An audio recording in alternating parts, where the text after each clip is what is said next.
बहुत बहुत शुक्रिया। मुझे बड़ी खुशी है कि आपने इनको बोलने का मौका दिया, क्योंकि ये जो तकलीफ आपको सुनाई दे रही है, ये तकलीफ हो क्यों रही है? कुछ हफ्तों से बल्कि महीने से तूफान खड़ा किया हुआ था कि बस अब हुकूमत, अब इमरान खान गया, अभी जो है इनके आखिरी दिन आ गए। सर, इन्होंने अवाम को क्या मोबिलाइज करना है? यहाँ पर बैठे हुए सिर्फ 3 मेंबर खड़े हुए इनको वोट डालने के लिए। ये अपने बंदों को कुर्सी से नहीं खड़ा कर सकते, इन्होंने हुकूमत क्या गिरानी है? फिर इन्होंने बात की कौमी सलामती की।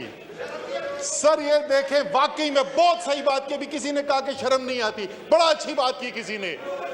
सर ये इनको शर्म नहीं आती कि वो हुकूमत जिनके वजीर आजम, जिनके वजीर दिफा और पता नहीं कौन कौन से वजीर, कोई माली के अकामे पे, कोई धोबी के अकामे पे, कोई नाई के अकामे पे बाहर नौकरियां करते थे, वो हमें दर्ज दे रहे कौमी सलामती का। जो मोदी को, जो मुसलमानों के खून करने वाले नरेंद्र मोदी को अपने घर पर बुलाते हैं, इनको नहीं बुलाया था। ये जो सब ये तनख्वाहदार मुलाजिम जो है ना, इनको नहीं बुलाया था। बुलाया किसको? मोदी को। साड़ियां भिजवाई, तोहफे। आप तो हमारे भाई है, वो कौमी सलामती की बात करते हुए अच्छे नहीं लगते सर। अच्छा सर, फिर ये कह रहे थे, अभी डरा रहे हैं कौम को, स्टेट बैंक का एक्ट आएगा तबाही आ जाएगी मुल्क को।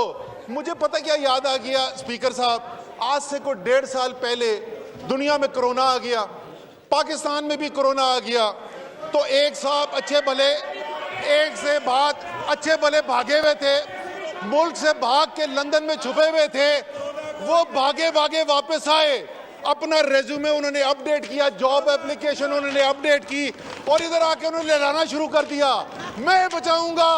वो किधर है? सर फर्क इनमें और हमने ये है, सिर्फ सादा सा फर्क है, ये डेंगी पे काम करते हैं, बेचारों को खुद ही इश्तिहार निकालने पड़ते हैं, अपनी तारीफें करती हैं। हम कोविड पे बात काम करते हैं, वर्ल्ड हेल्थ फोरम हमारी तारीफ करता है, वर्ल्ड इकोनॉमिक फोरम हमारी तारीफ करता है, नॉर्मल सी इंडेक्स इकोनॉमिस्ट मैगजीन का कहता है दुनिया में नंबर 1 पाकिस्तान है, दुनिया तारीफ करती है। फिर इन्होंने बोला, सर पाकिस्तान की आवाम क्या कह रही है? पिछले सर्वे के अंदर 86% पाकिस्तान ने कहा, 86% पाकिस्तान ने, वफाकी हुकूमत ने कोरोना के अंदर अच्छी कारकर्दगी दिखाई है, ये कह रहे पाकिस्तान के अवाम। फिर इन्होंने बात की कि पब्लिक, ये जो ऑर्डिनेंस जिसकी बात कर रहे हैं सर ना है हुकूमतें, 5 साल उन्होंने गुजारे, 5 साल इन्होंने गुजारे, ये इदारा इनके भी नीचे था। 5 साल इन्होंने 10 साल में स्पीकर साहब 1 रुपए का तरक्याती बजट इस इदारे से नहीं करवा सके, 1 रुपए का। अल्हम्दुलिल्लाह पिछले 4 महीने के अंदर 400 अरब रुपए से ज्यादा के तरक्याती प्रोजेक्ट्स की इसी इदारे ने मंजूरी कराई है, और 600 अरब रुपए की अगले 6 माह में कराने जा रहे हैं। फिर इन्होंने एक्सपायर्ड ऑर्डिनेंस की बात की, बड़ी टेक्निकल बात की। सर मैं भी आपसे स्पीकर साहब एक टेक्निकल सवाल पूछना चाहता हूं, मुझे ये बताएं कि एक्सपायर्ड ऑर्डिनेंस होता है या नहीं होता? इसके तो आप एक्सपर्ट हैं, आप इसका जवाब देंगे। मैं सिर्फ ये पूछना चाहता हूं, ये जो एक्सपायर्ड सियासतदान है, इनकी तकरीरें सुनना हम पे लाजिम है या नहीं है? अच्छा सर, ये इन्होंने केपी के रिजल्ट्स की बात की, खैबर पख्तूनख्वा के रिजल्ट की बात की। वो उधर बैठे हुए मौलाना की पार्टी वाले वो बात करें तो हमें अच्छे भी लगते हैं, यार उनका कोई वजन बनता है, किसी वजह से वो बात कर रहे हैं, उनके अच्छे रिजल्ट आए हैं। सर ये जो बात कर रहे हैं, तहरीके इंसाफ अकेले ने 15 तहसीलें जीती हुई है अभी तक, इंशाअल्लाह ताला आगे जो रिजल्ट अभी आने वाले हैं, ये 20 से ऊपर चली जाएगी।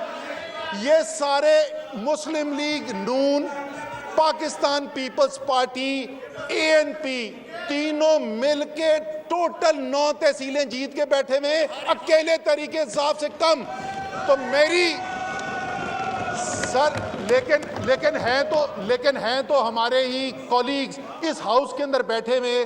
तो मैं रिक्वेस्ट करता हूं कि हमें हाउस को एक करारदाद पास करनी चाहिए कि इन 3 जमातों को जो दफनाया गया है 40 दिन का सोग इनके लिए जरूर ऐलान किया जाए।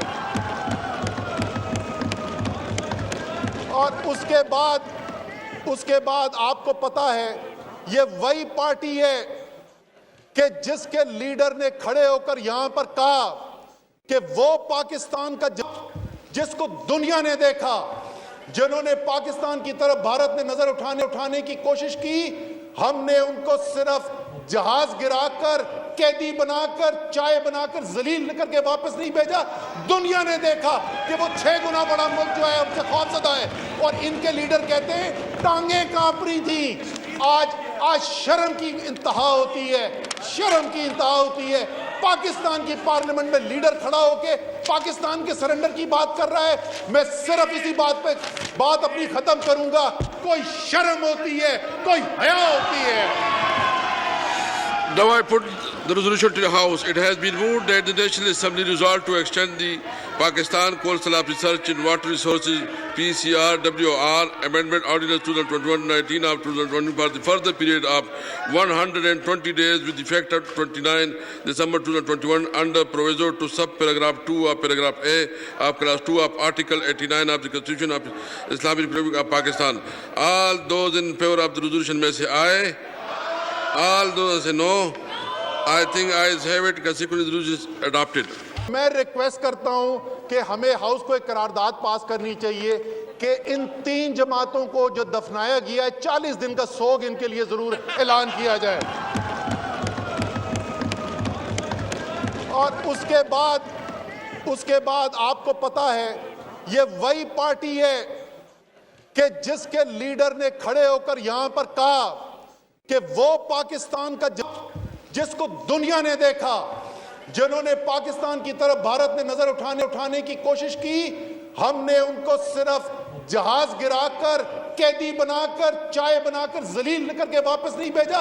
दुनिया ने देखा कि वो 6 गुना बड़ा मुल्क जो है हमसे खौफजदा है। और इनके लीडर कहते हैं टांगे कांप रही थी। आज शर्म की इंतहा होती है, शर्म की इंतहा होती है। पाकिस्तान की पार्लियामेंट में लीडर खड़ा होके पाकिस्तान के सरेंडर की बात कर रहा है। मैं सिर्फ इसी बात अपनी खत्म करूंगा। कोई शर्म होती है, कोई हया होती है। Now I put the resolution to the House. It has been moved that the National Assembly resolve to extend the Pakistan Coal Slab Research in Water Resources PCRWR Amendment Ordinance 2021-19 of 2020 for the further period of 120 days with